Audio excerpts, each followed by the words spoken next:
Hello everyone, we're back for Game Week 24's 3 must-haves, and this is episode 3 of this series. We're gonna go over 3 must-haves for the next game week, and before that we're gonna have a slight review at Game Week 23's 3 must-haves. So I had recommended Bukayo Saka, Eddie Nketiah and Kevin De Bruyne, and as you can see, that's 15, 15 and 6 points, a total of 36 points from 3 players. Pretty brilliant, I must say. I have some exciting picks for you today, but firstly just wanted to quickly go over my team. So I had a pretty good week, into the top 100k for the first time this season, 68k rank and a game week rank of 176k, so I think that's pretty good week. Kinda had this plan from Game Week 22 where I wanted like 3 Arsenal, 3 City, and really just a disclaimer for this video, I'm not going to include Arsenal or City players because I assume you already are stacked if you are playing by, I guess, the law of targeting the double game week. So if you have 3 City, 3 Arsenal, I don't think you have space to get in anyone else, and it's gonna be none City, none Arsenal players, despite Arsenal having a game week, double game week in 25. But we're going to go over the general routine of looking at the fixtures that we want to target, the players that might come from those teams, and then the actual 3 players. And maybe at the end I might just slightly talk about any players on the watch list for the next few game weeks and that we're not able to buy today, buy for this week, but will buy in the future. So let's get right into it. So I'm going to start by looking at 5 teams that have the highest expected goals against after the World Cup, and that is Palace, Villa, Leeds, Bournemouth, Everton. So keep in mind that we have a few blank game weeks and double game weeks coming up, so you don't just blindly target them.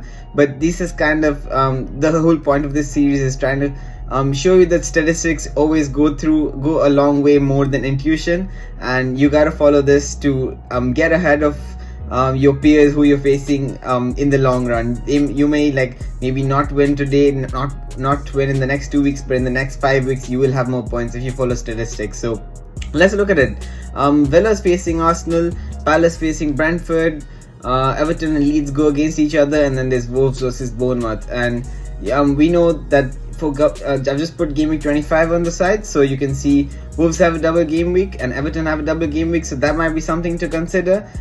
You're not just getting a team that is facing a team that has I guess high expected goals against, you're also getting a double game week in 25, which is something that always adds more thrill and more fun to any players that you pick. It just becomes more exciting. So that might be something that may show you who I'm going to kind of pick. There has to be one of the players that have a double game week in 25. That is a very important thing in my opinion. As we've seen last game week, Arsenal did not perform very well in their first game against Brentford, and all their assets were just giving us literally no points except Saka with an assist. But then comes second game, Nketiah with returns, Saka with returns, and De Bruyne, who hadn't returned in the first game, gave amazing returns, a goal and assist. So it really gives you so much more boost, so much more confidence in your team, and that really puts you up the rank as we want. So yeah, let's get right into the next section. Keep in mind that we're not going to look at a lot of teams like Man U, Newcastle, although they have say Man U has a good fixture home against Leicester, they're blanking in 25.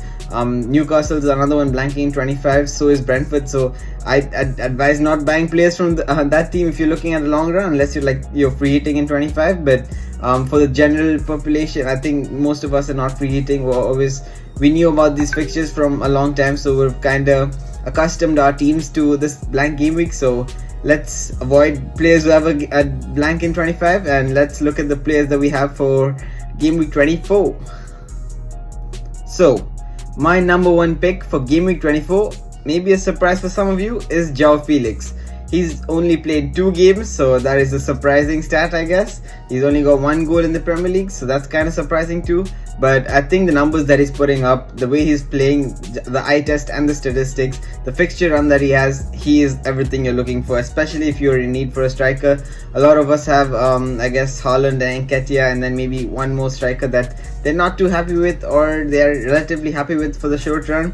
But I think if you're looking for someone for the long run, he is the guy that you must have. He's facing Southampton in Game Week 24, who have pretty okay stats overall, maybe a little better after the World Cup, but the entire season they're literally in the bottom 3 in the table, and he has been phenomenal. He's getting into the box, he's creating stuff for himself and making chances from nothing. He had a goal in Game Week 23, the only goal for Chelsea, so you can see that they have kind of been lacking in the attacking sense of it, and if there is anyone who is kind of the force that they're looking for, the glue to the whole team that has kind of shaped up better and better over game by game, even if they have not got 3 points in both the recent games. He's the guy who to take them forward and try and get those final points that they need, that final goal just to surpass the other team. So let's look at a few of his statistics. Expected goals of 0.97 in just 2 games, expected assists of 0.52, and his ownership is the key selling factor in my opinion, 1.6%.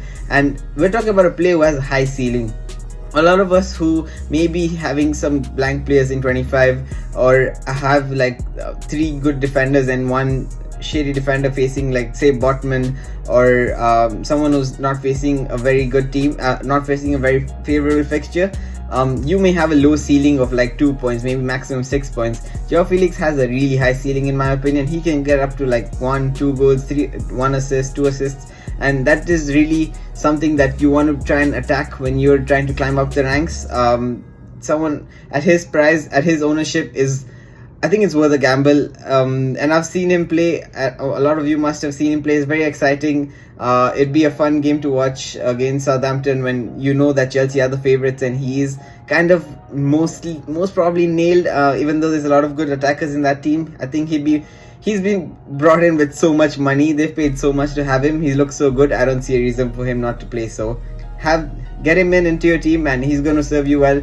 No blank game week in 25 or 28, so he seems like a good bet to me. My number 2 pick for game week 24 is James Tarkowski, and that may come to some of you as, oh, that's so boring. It's not. Let me explain myself here. So he's had 6 appearances, 1 goal against Arsenal, 0 assists, an XG of 0.51 and expected assists of 0.14. These numbers are literally just a bonus. You don't expect a defender to be just scoring goals or assisting very often, so that's just a bonus, and that is pretty good for a defender, I guess. And his price is a key selling factor, just 4.2. They've had a pretty shitty season under Lampard and like before the World Cup mainly, so his price has just gone down and down. It's ridiculously cheap in my opinion, and just 2% ownership, so that is the key selling factor, especially if you see some upside in this player. Don't just buy anyone who's low ownership, of course. But I think he's really good because he has double game week in 25, and that is very important. A lot of people that we have, like say we had stacked up on Man U or Newcastle defensive assets, those are blanking, and I'm 100% sure people have Shaw and Trippier. Trippier is like very highly owned, especially amongst those who are in like top 200, 300k, and a lot of people maybe wouldn't sell Trippier, but like Botman, Shaw, they may be selling them. And Tarkowski is not just good because of a defensive standpoint, he has some attacking threat. He even hit the post in Game Week 23 if I'm not wrong, and that is something you want to look at if you have someone who's guaranteed for 180 minutes, as opposed to maybe someone like Ake or Walker or like Shaw or whoever is not playing. You'd rather take the 180 guaranteed minutes. So definitely something to consider. He's also playing in 28, so when you have someone who's reliable, who kind of is attacking threat and can keep a clean sheet, as you saw against Arsenal, even though they did concede to Liverpool with their own errors, you never know. I think Sean Dyche still has that honeymoon period. He's literally just faced 2 games, and every manager, as we know in the Premier League, has the honeymoon period, beats a few teams, and then maybe settles in and shows their true worth. But in the start, it's very hard to like predict what a new manager is going to do with the team, and he has started off on a good, strong foot, I guess, against the league leaders at that time, and definitely something to consider. So he's my number 2 pick. Get him in, get ahead of those who are getting him in 25, because a lot of people are going to get him in, and then his price is going to go up. If you want to get him before the price rise, maybe have him for 24. He might get a clean sheet, and then 25 is a bonus, and then you can have him like rotating once your other defenders are back, and then play him again in 28 when there's a blank. Finally, my number 3 pick is Mo Salah. Yes, he's back. Okay, he's not completely back. He just scored a goal, and that's not a big deal. That's not why he's here. But he's definitely a bit more exciting than Tarkowski for a lot of you, I'm sure. He's the guy who carried us for the past, I don't know how many seasons, and I see some value in him once again. I know he's not been that great this season, although he has put up some points and has scored some goals.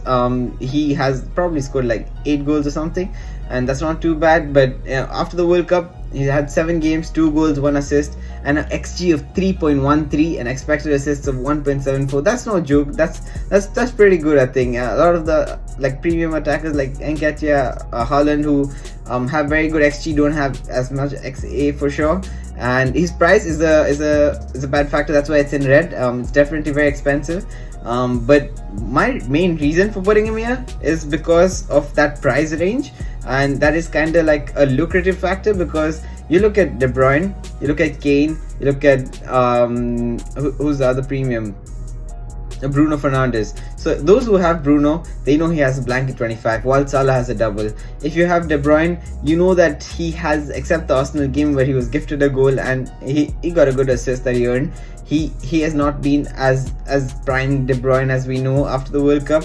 And Salah just scored a goal. He's in a team that where him and Nunez have missed a lot of chances, but they keep on putting that XG, keep on putting that XG, and there has to be a time when that stops and they start to actually put the ball in the back of the net. I really think that is coming soon, and what better fixtures than Crystal Palace and Wolves, right? That is pretty good. I know Newcastle may not be the best, but I think Newcastle has had a kind of dip in form for sure. They've had like 6 draws out of 7 or something. They've had a really poor, I guess, run after the World Cup, and if this Liverpool side clicks, they can face anyone. They'll face Man City and still put up this XG. I believe in them to put XG, if not to put just G. But I think it is time to get in front of the others who are going to get him in for 25. I'm sure like a lot of people have looked down on Liverpool and been like, yeah, they're not that great this season, yeah, there's no point in getting Liverpool assets. I'm 100% sure people are going to get Salah, some are going to get Arnold, and some are going to get Nunez, and you gotta get in front of these. This is how I came in front to reach this rank that I am in. I got Mahrez in before everyone was talking a lot about him, and then when he had one game week where he was withdrawn and just got 1 point, people didn't buy him, while I already had him and believed him in the long run, and then it paid off. The same way, if you buy someone in advance, you will not be lured into something wrong, but you will stick by your principles, and then you are forced to have him, and then you get the benefits of having him. Like, that's just my ideology. If you get him in early, you save from the price rise. His ownership is pretty low right now. He's on penalties for a team that has historically been very good over the last few seasons. He may not maybe score like 3 goals against Newcastle because they're one of the best defensive sides, and it is like, that is why it's third on my list, right? If it was in Newcastle, he'd probably be first, but he's third on my list because say Felix has a better game this week, and you kind of also want to look at the present, not just the future. But I think all in all, he's definitely a good buy. He's putting up good numbers, and he might get a goal or assist against Newcastle, and then definitely will get you some returns in GAMEWEEK 25. I'm like 100% sure.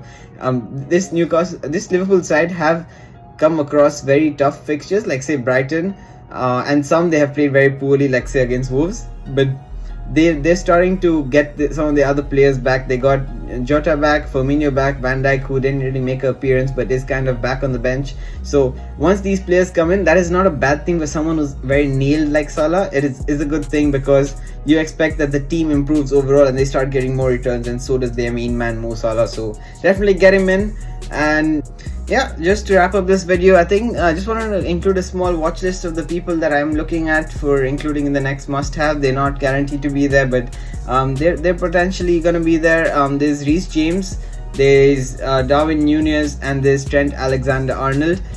This of course depends a lot on their performances in this next coming GAMEWEEK 24 for them to be considered in the GAMEWEEK 25, but I try to have new players in, because I expect that you may have already seen the advice on the current players that I'm putting, and then I want to try and put some new players that you might want to consider for the next game week. And we know that Arnold and Nunez have a double game week, while Reece James has kind of guaranteed game weeks where he doesn't blank, although Champions League may affect his minutes. but and also like any injuries that he may still be affected by. But overall, I think these three are the people I'm looking at. Chelsea looking much more solid, even though they conceded in the previous game. They're looking much more solid, and that is a very good sign for both like the fans and people who are playing FPL with their assets. It is definitely a positive approach they're taking after the World Cup. And in terms of Nunez, he's going to finish his chances sooner or later. He cannot just keep missing. He has the talent. He had it at his previous club, and he will show up. And Arnold, he got a clean sheet. He almost got, I guess, an assist, but it didn't count. I think he's always been a good asset, both attacking and not defensively, but just for FPL points. But I think if we get a good look at their game, they have a good game against Newcastle. They certainly become very attractive assets, and a double up or a triple up on Liverpool becomes very feasible. So yeah, stay tuned. I'm gonna be sharing my rank every single week, sharing the 3 players and just giving brief advice on what to look out for in the coming weeks. So stay tuned, subscribe to our channel, like the video, and yeah, hope you have a good week and climb up the ranks.